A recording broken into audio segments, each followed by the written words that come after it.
आझाद समाज पार्टी कांशीराम या पक्षाच्या वतीने 59वी बौद्ध धम्म दीक्षा समारोहाच्या निमित्ताने नागपूर नगरीमध्ये विशाल प्रबुद्ध जनसंमेलनाचे आयोजन करण्यात आलेले आहे।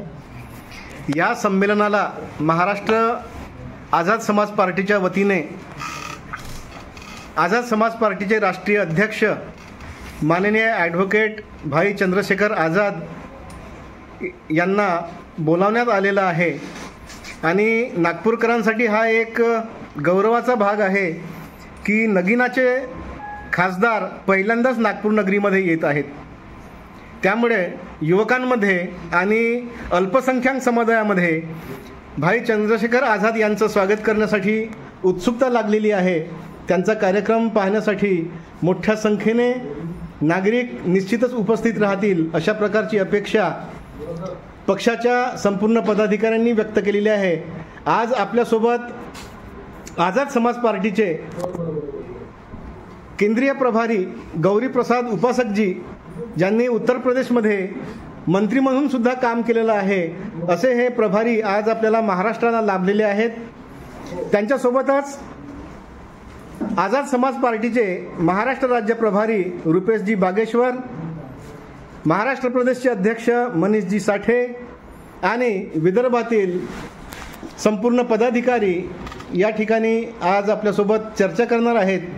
तर आपण जाणून घेऊया की आझाद समाज पार्टीचं हे जे प्रबुद्ध संमेलन आहे हे कशा प्रकारचं होणार आहे आणि ह्या प्रबुद्ध संमेलनात कोणकोणत्या विषयाला हात घातले जाणार आहेत। जय भीम सर। जय भीम। मैं आपसे पहला प्रश्न ये पूछना चाहूँगा कि आपने जो आज़ाद समाज पार्टी की ओर से प्रबुद्ध सम्मेलन जो आयोजित किया गया है उसका उद्देश्य क्या है। आज़ाद समाज पार्टी 14 अक्टूबर 2025 को हमारे राष्ट्रीय अध्यक्ष जी यहाँ पर आएंगे और जो स्थान हमारा है कविवर्य सुरेश भट्ट सभागार रेशीम बाग नागपुर में वो एक विशाल प्रबुद्ध जन सम्मेलन को संबोधित करेंगे। आपका प्रश्न है कि प्रबुद्ध जन सम्मेलन है क्या। प्रबुद्ध जन सम्मेलन का मतलब है कि हमारे समाज में ऐसे बुद्धिजीवी हैं जो रातों दिन समाज के बारे में सोचने का काम करते हैं। तो ऐसे लोगों को हमारे आज़ाद समाज पार्टी के जो तमाम पदाधिकारी कार्यकर्ता हैं उन कार्यकर्ताओं के माध्यम से उन बुद्धिजीवियों को ये पत्रिका इन्विटेशन कार्ड देने का काम किया जाएगा और उन बुद्धिजीवी लोगों को उस सभागार में लाने का काम किया जाएगा। क्योंकि आपको बताया कि जो बुद्धिजीवी होते हैं, काशीराम साहब कहते थे उनके पास टाइम, टैलेंट और ट्रेजरी तीनों होते हैं। तो टाइम, टैलेंट, ट्रेजरी के माध्यम से और बुद्धिजीवियों को जोड़कर इस मूवमेंट को हम बहुत आगे ले जाना चाहते हैं। साथ साथ हमारे कुछ लोग, विरोधी लोग ये कहते हैं कि आज़ाद समाज पार्टी भीम आर्मी तो बस युवाओं की ऐसी फौज है। हम उनको बताना चाहते हैं कि युवाओं की फौज ही नहीं, ये प्रबुद्ध लोगों का एक बहुत बड़ा आंदोलन है, प्रबुद्ध लोगों का संगठन है। इसलिए भारी मात्रा में प्रबुद्ध लोग आपको उस सभागार में दिखाई देंगे जिसको भाई चंद्रशेखर आज़ाद जी संबोधित करने जा रहे हैं। तो नागपुर में वैसा भीम आर्मी के कोई ज़्यादा सदस्य लोग दिखते नहीं हैं, यहाँ स्थापना हुई क्या भीम आर्मी? भीम आर्मी आज़ाद समाज पार्टी से पहले का संगठन है, 2017 में स्थापना हुई जी। और आज पूरे भारत में भीम आर्मी के लोग हैं, वो हमारा सोशल ऑर्गेनाइजेशन है जी। जिले स्तर पर उनका संगठन है, प्रदेश स्तर का भी उनका अपना संगठन है। ऐसा नहीं कि इनका संगठन नहीं है। और हम स्वयं जितने भी साथी बैठे हैं आज़ाद समाज पार्टी में काम करते हैं, तो आज़ाद समाज पार्टी का भी हमारा प्रदेश लेवल का, जोन लेवल का, जिला लेवल का, सिटी लेवल का और तालुका लेवल का हमारा मजबूत संगठन है। तो जैसे कांशीराम जी ने बामसेप की स्थापना की थी क्योंकि वो टैलेंट देते थे संगठन को, तो इस प्रकार अपने आज़ाद समाज पार्टी में कुछ है क्या? वर्तमान में अगर देखेंगे तो बामसेप प्राय खत्म कर दिया गया। आज बामसेप को बहुत सारे टुकड़े कर दिए गए। तो बामसेप का जो मुख्य लक्ष्य था वही समाप्त हो गया। इसलिए भाई चंद्रशेखर आज़ाद जी ने पढ़े लिखे लोग जो वास्तव में समाज के लिए समर्पित हैं, काम करना चाहते हैं, ऐसे लोगों के लिए एक संगठन बनाया है मिशन 78 काशीराम, जो हमारे एम्प्लॉयज ऑर्गेनाइजेशन है। वो हमारे स्टेट लेवल का भी है, जोन लेवल का भी, डिस्ट्रिक्ट लेवल पे काम कर रहे हैं। तो ऐसा बामसेव की तर्ज पर हमारा संगठन है, वो मिशन 78 काशीराम है, जो लगातार काम कर रहा है। कांशीराम जी ने बुद्धिस्ट रिसर्च सेंटर भी शुरू किया था, लेकिन बाद में उसके तरफ कुछ ध्यान नहीं जाने की वजह से बुद्धिस्ट रिसर्च सेंटर खत्म हो गया है। तो आज़ाद समाज पार्टी जैसे धम्मचक्र प्रवर्तन दिन के उपलक्ष्य पे ये जो उपक्रम रखा गया है, तो क्या वैसा ही बुद्धिस्ट रिसर्च सेंटर जैसा कुछ संगठन खड़ा होने की अपेक्षा है क्या?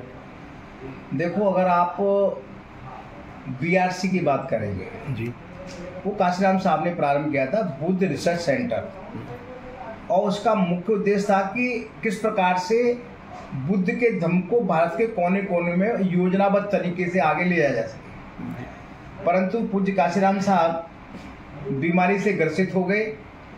उस BRC के जो लक्ष्य था वो पूरा नहीं हो पाया है। परंतु आजाद समाज पार्टी भी आज जो है पॉलिटिकल पार्टी भी है। तो ना केवल हम बुद्ध धर्म की तो बात करते ही हैं, हम सिख धर्म की बात भी करते हैं, मुस्लिम धर्म की बात करते हैं, ईसाई धर्म की भी बात करते हैं। हमें सभी धर्मों का सम्मान करते हैं, और जितने भी महापुरुष देखें, बुद्ध से लेकर पूज्य काशीराम साहब तक, सबने जो बुद्ध की बात की है, तो भाई चंद्रशेखर आजाद भी बुद्ध की बात कर रहे हैं। तो आपने देखा होगा, भाई ने बड़े स्पष्ट तो भी कहा, जो बाबा साहब को नहीं मानता मैं उसको नहीं मानता, सीधी भाई से बात की। तो अंदाजा लगाइए कि भाई की सोच क्या है। तो भाई तो उनको सम्मान देते हैं जो हमको सम्मान देंगे, हमारे महापुरुषों को सम्मान देंगे, हम उनको सम्मान देने की बात करेंगे। अभी महाबोधि महाविहार का मुद्दा बहुत जोर शोर से उठाया जा रहा है, पूरे दुनिया का लक्ष्य महाबोधि महावीर की तरफ है। तो क्या महाबोधि महाविहार बौद्धों के हाथ में आने के लिए आपके पार्टी की ओर से क्या कुछ कदम उठाया जा रहा है? महाबोधि विहार के आंदोलन को सबसे पहले आजाद समाज पार्टी के राष्ट्रीय अध्यक्ष माननीय चंद्रशेखर आजाद जी ने लोकसभा में उठाने का काम किया, और न केवल उठाने का काम किया, सबसे पहले यात्रा जब गया से प्रारंभ हुई तो हमारी भीम आर्मी के चीफ विनयतन साहब वहाँ पर मौजूद थे। और आपने देखा कि महाराष्ट्र में भी ये आंदोलन बड़ी तेजी के साथ चल रहा है। तो हमने अपने जिले के और जोन के जिम्मेदार साथियों सबको निर्देश दिया है कि हम सभी लोग उस आंदोलन में शरीक हों ताकि हमको न्याय मिल सके।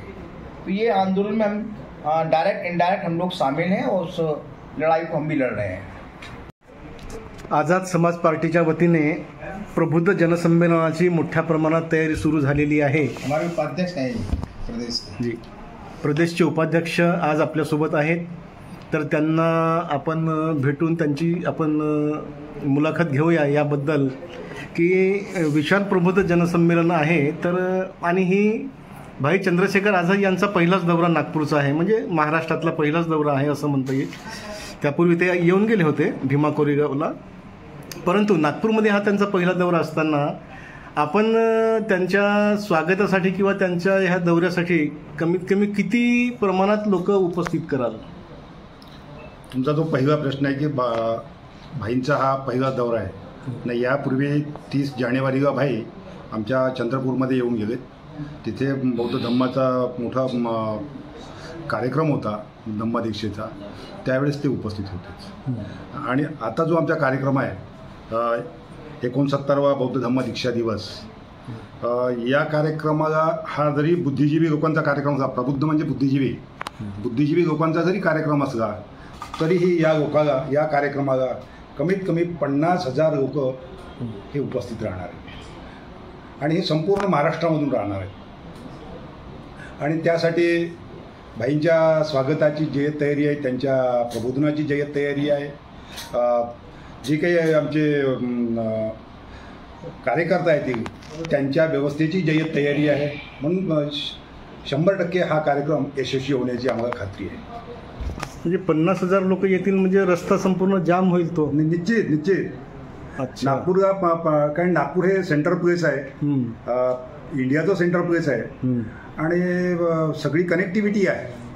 व देशामधून सगळीकडनं या नागपूर शहरामध्ये कनेक्टिव्हिटी आहे आणि 50,000 नागपूरच्या मध्ये काही मोठी विशेष संख्या नाही आहे. कारण इथे बाबासाहेबांच्या धर्मांतराच्या वेळेस 5-5 लोकांनी दीक्षा घेतली आहे. पवित्र दीक्षाभूमी आहे. त्याच्यामुळे या दीक्षाभूमीचे 50,000 काही मोठी विशेष बाब नाही आमच्यासाठी. ते मोठं एफर्टचं काम नाही आहे. अच्छा. आपल्यासोबत नागदेवते साहेब आहेत, जे पूर्व विदर्भ झोनचे अध्यक्ष आहेत आणि त्यांनी खरोखर आझाद समाज पार्टीला तळागाळापर्यंत खेड्यापाड्यापर्यंत पोहोचवण्याचं कार्य मोठ्या प्रमाणात सुरू केलेलं आहे आणि ते 24 तास पक्षासाठी देतात. आज ते आपल्यासोबत आहेत. त्यांच्याकडून जाऊन घेऊन या की कशी तयारी सुरू आहे ह्या संमेलनाची. नागदेवते साहेब, आम्हाला सांगा की आपण ह्या संमेलनाची कशा प्रकारची तयारी सुरू केलेली आहे. सर्वप्रथम तुमच्या चॅनलला जय भीम. 14 ऑक्टोबर धम्मचक्र प्रवर्तन दिनाच्या निमित्ताने ॲडव्होकेट भाई चंद्रशेखर आझाद या नागपूर जिल्ह्यामध्ये विशाल प्रबुद्ध जनसंमेलन जे सुरेश भट सभागृहामध्ये आहे त्यांना संबोधित करण्यासाठी येत आहे. आणि या पूर्ण कार्यक्रमाची जिम्मेदारी जी आहे ते झोनचे अध्यक्ष असल्याच्या नात्याने माझ्यावर आहे आणि त्याचे संपूर्ण नियोजन आम्ही व्यवस्थितरित्या केलेलं आहे आणि पूर्ण नियोजन करून भाई येतपासून तर कार्यक्रम पूर्ण संपतपर्यंत व्यवस्थित नियोजन आम्ही केलेलं आहे आणि प्रत्येक नियोजनासाठी आम्ही टीम तयार केलेली आहे. त्या टीमनुसार आम्ही कार्य करत आहोत. आपल्यासोबत आज हाजीर जुबेन मेमन आहेत, जे महाराष्ट्र प्रदेशचे महासचिव आहेत. अल्पसंख्याक समाजाचे ते नेते आहेत आणि महाराष्ट्र आझाद समाज पार्टीमध्ये मोठ्या पदावर काम करताना त्यांनी अल्पसंख्याक समाजाला या पक्षाकडे आणण्यासाठी कोणकोणते परिश्रम केलेले आहेत याबाबत आपण त्यांच्यासोबत चर्चा करूया. सर, आपण महाराष्ट्राचे प्रतिनिधी आहात, महाराष्ट्र महासचिव आहात, तर आपण अल्पसंख्याक समाजाला आझाद समाज पार्टीमध्ये आणण्यासाठी कशा प्रकारची योजना आखलेली आहे. पिछले 12 सालों से मैं सामाजिक क्षेत्र में काम कर रहा हूँ. मेरी निजी संगठना के रूप में महाराष्ट्र मुस्लिम कॉन्फ्रेंस इस संगठना के स्वरूप में काम कर रहा हूँ. उस काम को देखते हुए भाई चंद्रशेखर आज़ाद जी ने एक बहुत बड़ी जिम्मेदारी और मैं कहूँगा कि एक बहुत बड़ा भरोसा मुझ पर दिखाया और मुझे प्रदेश का महासचिव बनाया आज़ाद समाज पार्टी का. जब से मैं महासचिव बना हूँ तब से लेकर अभी तक हर रोज़ अलग अलग शहरों में, अलग अलग जिलों में अल्पसंख्यक समाज के जो प्रतिनिधि है, फिर वो सिर्फ मुस्लिम ना हो बल्कि वो क्रिश्चियंस है, सिख है, वो डेली 10, 20, 50 के रूप में आज़ाद समाज पार्टी से जुड़ रहे हैं.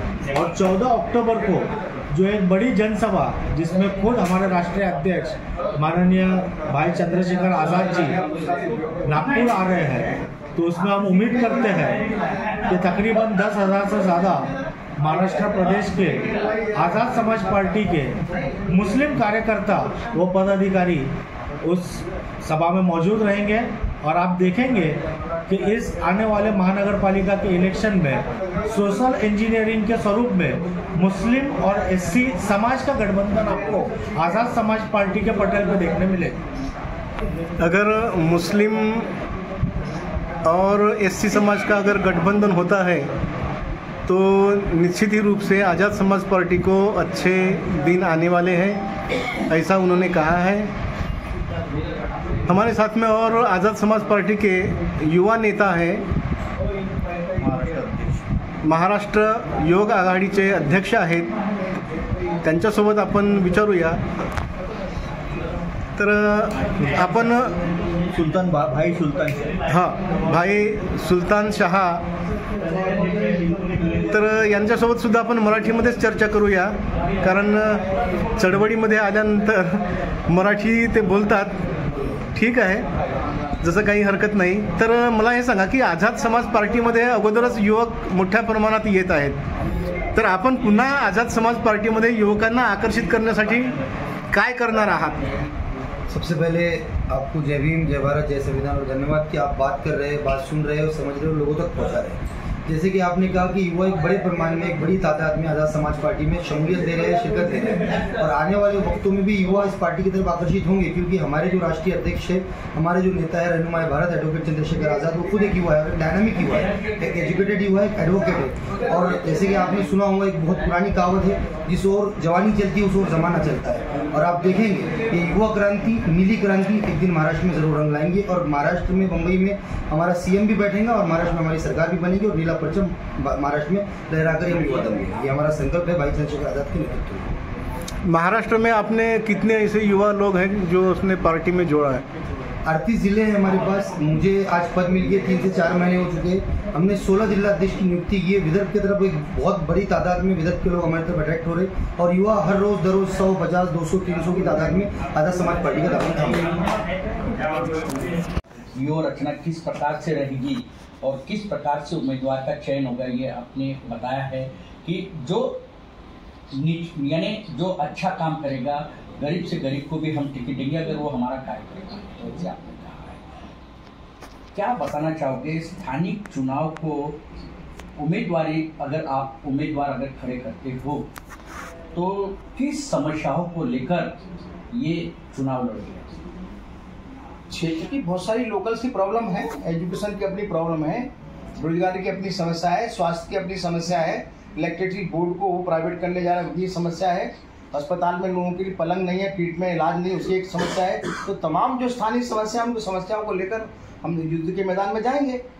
अगर आपका महापौर बनता है, नागपुर महानगर पालिका की बात करें, अगर नागपुर महानगर पालिका में आपका महापौर बनता है तो आप फर्स्ट प्रायोरिटी किसको देंगे? सबसे पहले तो आपके मुंह में घी सेककर आपने महापौर बना दिया हमारा, बहुत बहुत बधाई, धन्यवाद। सबसे पहले नागपुर में यदि महापौर बनता है तो महापौर में बनेगा तो यहाँ सबसे पहले शिक्षा पर पूरा ध्यान देंगे, स्कूल की बिल्डिंग पर बहुत ध्यान देंगे। आपने देखा जो मंदिर होते हैं, मंदिरों की छतों पर सोने और चांदी से उनकी छतों को बनाया जाता है और हमारी विद्यालय की छतें जो है पानी से नीचे से टपकती हैं, ये कोई अच्छी बात नहीं है।